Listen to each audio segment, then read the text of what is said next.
a conversation between a psychiatrist in the medical centre of the college and a new student.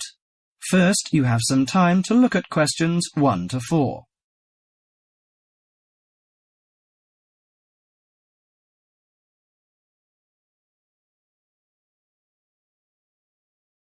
Now listen carefully to the conversation and answer questions 1 to 4. Hello, sit down, please. Thank you. Now, you are a new patient, aren't you? Yes, that's right. Okay, so I'd better get some basic details down first. Right, we'll start with your name. Martin Hansen. Do you spell that S-O-N or S-E-N? Hansen. Okay, and you're a first-year student? Yes, I am. Study in? Electronics, actually. I hope you enjoy it. Thanks. And your address? 2805 Hesperian Avenue, Hayward. 2805 and Hesperian. Yes, that's Hesperian. Hayward, Hayward. And your phone number? 734-246-55. 734-264-55. No, you got the 6 and the 4 the wrong way round. It's 246-55. Huh? Sorry, right. And, when were you born? The 15th of June, 1986. Here in New Zealand? No, I was born in Sydney.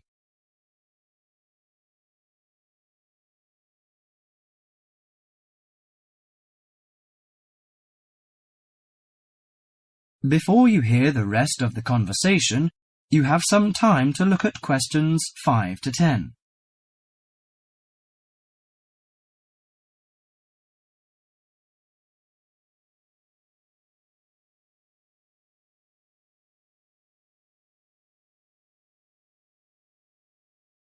Now listen to the conversation and answer questions 5 to 10. Good. So, what's your problem? Well, frankly, I wonder whether it is a problem. I get the blues, and it lasts for quite a while. I don't know how to... Yes, we all feel sad or get the blues now and again. Generally, our sadness lessens in time, and with the support of friends. However, if the depression leads to difficulty in thinking and greatly disrupts your daily routine, it can be evidence of a psychiatric problem. What do you feel exactly? I always feel sad and worthless. I find it hard to fall asleep and wake up early in the morning.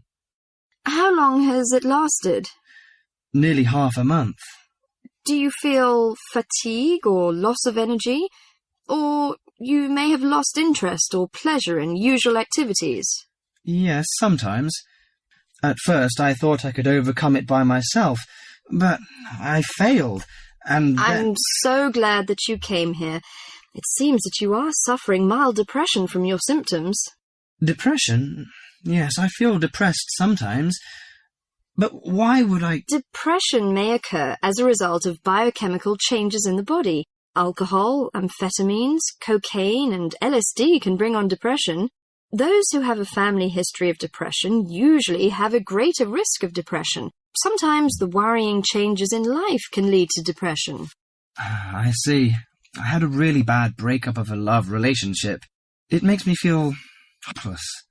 Do you think I need some treatment? Yes. Antidepressant medications are often used to treat depression, if it is serious. But I don't suggest them at first because of the side effects. I suggest psychotherapy, which can give you support and help you regain control. So do I need to come here every day? No, I will arrange counselling sessions for you, which will last 12 to 20 weeks. You come here once or twice each week.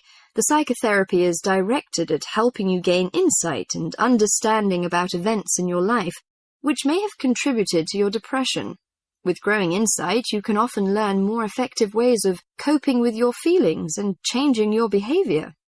Well, what can I do to take care of myself? Well, at first you should do some physical exercises on a regular basis, at least 3 times a week. How is your food? Do you eat well? Yes, I think so. I eat at my homestay family. Good. Find a hobby or a positive recreational activity to participate in once or twice a week. I know it's difficult for you, though. When you feel it's hard to overcome the depression, come to the counselling session. Remember, ask for help if the load is too heavy to handle. Yes, I'll try. So, when will my counselling session begin? I'm going to arrange that for you. That is the end of part 1. You now have half a minute to check your answers.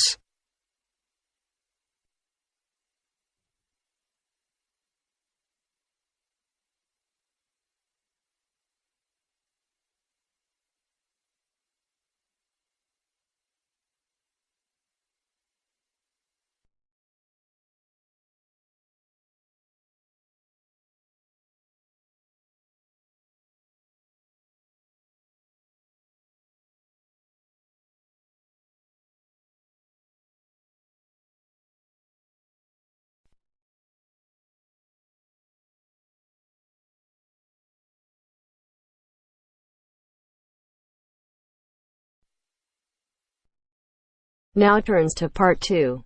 Part 2. You'll hear a lecturer talking to students about a printing process. First, you have some time to look at questions 11 to 15.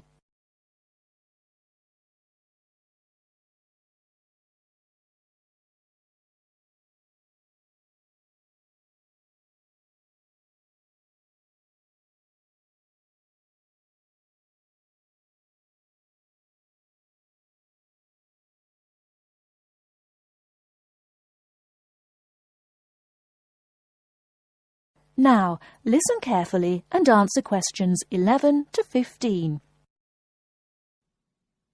As I've made clear in earlier lectures, many different solutions have been proposed to the basic technological problem of getting meaningful marks onto paper. In other words, several different forms of printing have developed over the years, many of which are still in use today for different purposes. This week, I'd like to discuss the rotogravure process. This is one of the most widely used printing processes, and after describing how the process works, I'll be describing some of its industrial uses and the advantages and disadvantages of this form of printing. As the name implies, rotogravure is a form of printing in which large cylindrical pieces of metal rotate, while the paper to be printed passes between them. The paper is held in place against the printing surface by the impression roller. The weight of this roller is one of the factors that affect how much ink is actually transferred to the paper. Remember that this roller does not directly transfer ink onto the paper. The side in contact with the impression roller remains blank, and it's the other side of the paper which is actually the printed side. The impression roller presses the paper against the ink-bearing roller, generally known as the gravure cylinder. This roller is etched or engraved using either a laser or a diamond-tipped etching machine. This creates a large number of tiny holes in the surface of the roller which hold the ink. The depth and size of these holes determines how much ink is picked up from the ink fountain, which the whole printing assembly rests in. How much ink is picked up, in turn, determines the density of the image produced. As it rotates, the lower roller picks up more ink on its surface than is required, and this needs to be removed before contact with the paper. A flat edge, called the doctor blade, scrapes against the surface and removes all ink which is not in one of the holes on the surface of the lower roller. This should lead to a clean image. Before you hear the rest of the talk, you have some time to look at questions 16 to 20.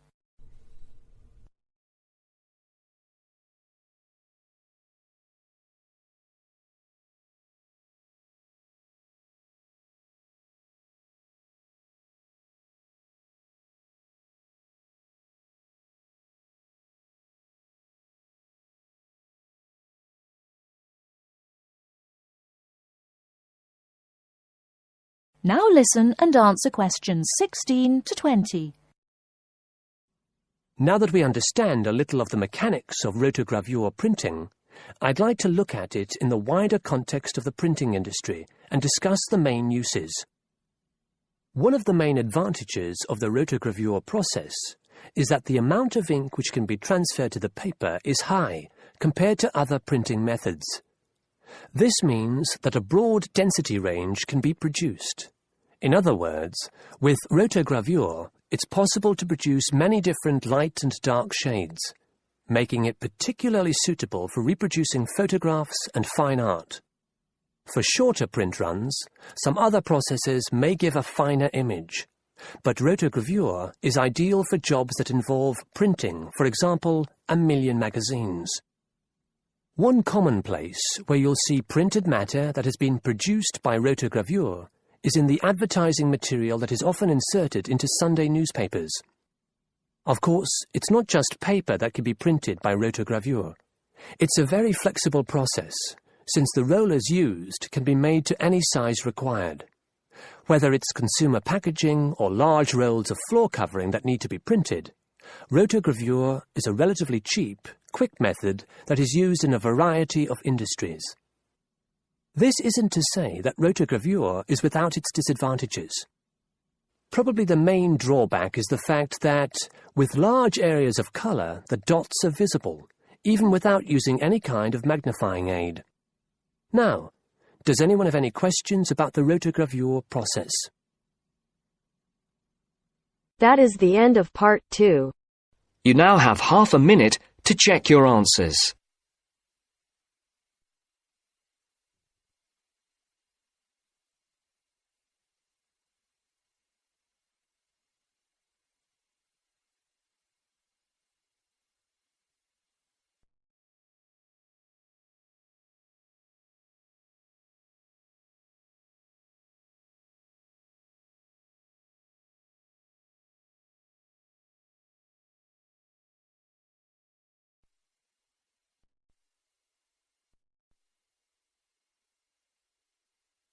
Now turns to part 3. Part 3.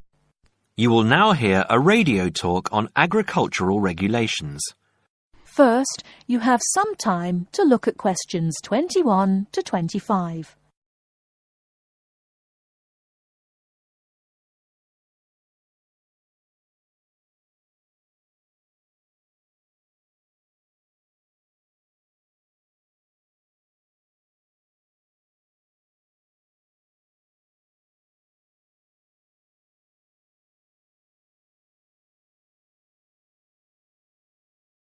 Now, listen carefully and answer questions 21 to 25.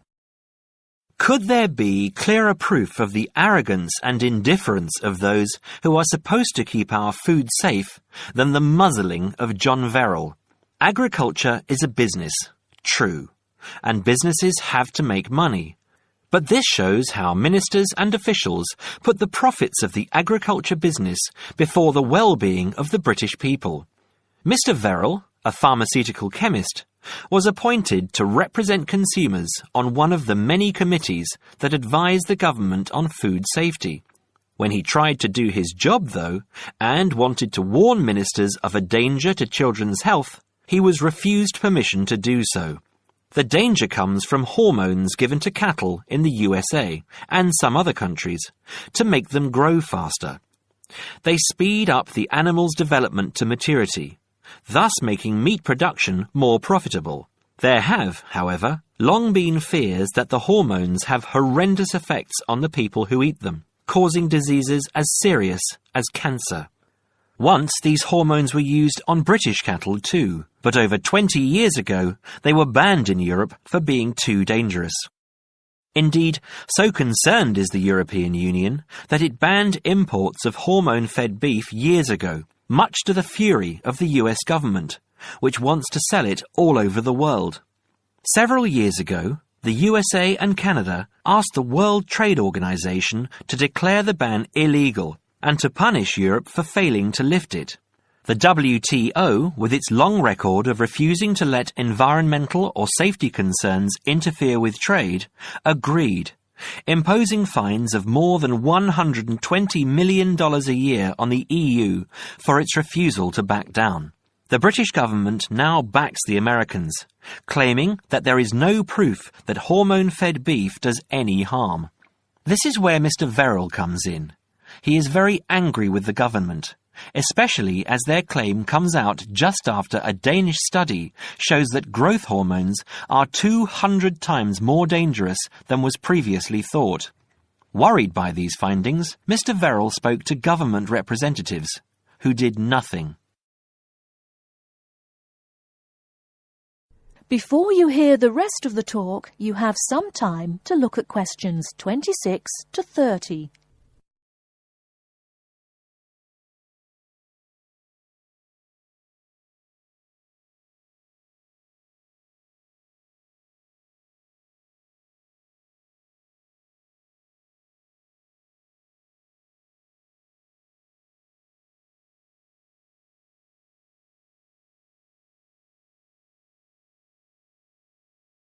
Now listen and answer questions 26 to 30. Not only that, but they have not been testing beef which is imported, which, by law, they are required to do. This directly affects the British public, as about 40% of the beef British people eat comes from abroad, supposedly from countries like Brazil, which does not allow the use of growth hormones. Brazilian beef is stocked by some British supermarkets and widely used in catering. Yet, when a Brazilian farm was recently visited by EU inspectors, a large stockpile of this banned substance was found. This is not the first food scandal we have had in our country. Take the present concern over a well-known chocolate company. Several months ago, the company found out that its sweets were contaminated with a rare form of salmonella, but they did nothing about it, leaving their sweets in the shops to be bought by the unsuspecting public. It was not until 5 months later, when several children had suffered food poisoning, that the chocolate bars were removed from the shelves. It makes you wonder how many other dangerous foods have been allowed onto our plates. That is the end of part 3. You now have half a minute to check your answers.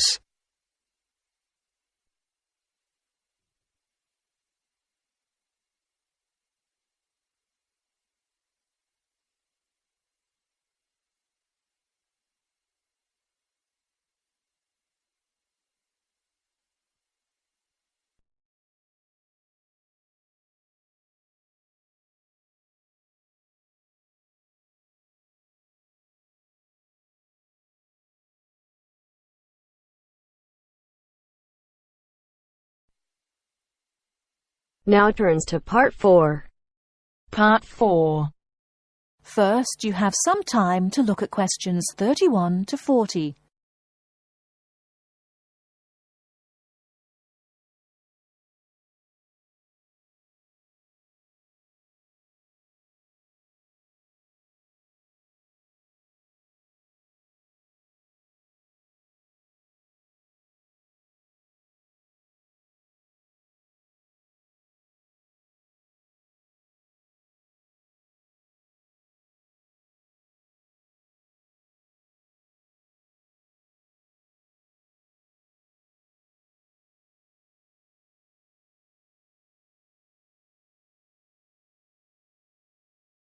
Now listen carefully and answer questions 31 to 40.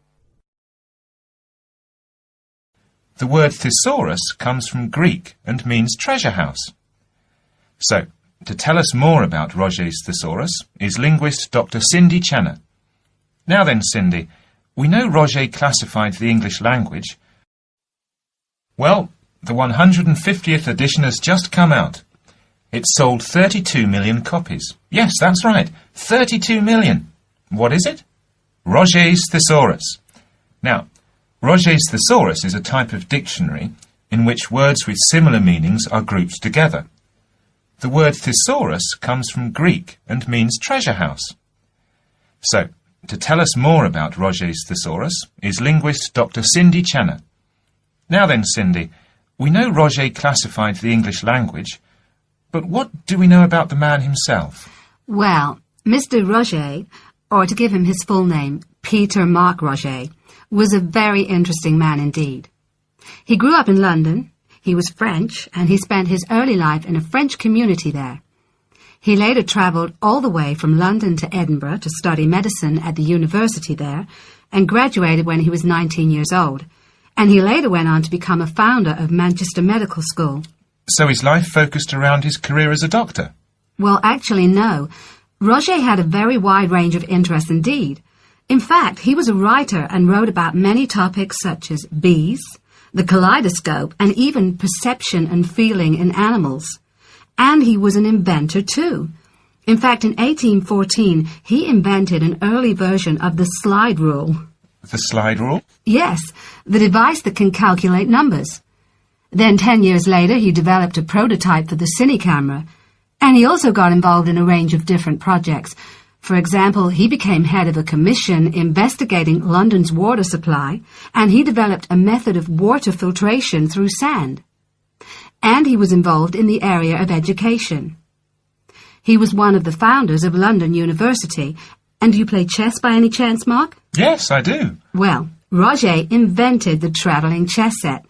So next time you're playing a game of chess on a train, you have Mr. Roget to thank. So, how did he actually find the time to classify the English language? Well, he only turned his full attention to the thesaurus when he retired, and that was when he was in his 70s. So what inspired him to write the thesaurus? Well, Roget believed that he should bring as much happiness and knowledge to the greatest number of people. So, during his career as a doctor, he gave free treatment to patients who couldn't afford to pay. We also know that he set up a clinic to help poor people to recover from operations and serious illnesses. Basically, he wrote the thesaurus to help people learn. He aimed to help those who needed practice in writing. He believed that writing skills would help people become more independent and lead happier lives. How popular is the thesaurus today? Well, it was first published in 1852 and it has never been out of print since. In fact, the book has become more popular with each edition that comes out. The invention of the crossword puzzle in 1913 certainly helped to increase the sales figures, though. I think the main reason why it is so popular is that it's thematic. So you can come across words that you've never even thought of when you began looking for the word in the first place. Thanks, Cindy. Now join us again after this short break, when I'll be talking to Derek Spode, chairperson of East Anglian News. That is the end of part 4. You now have half a minute to check your answers.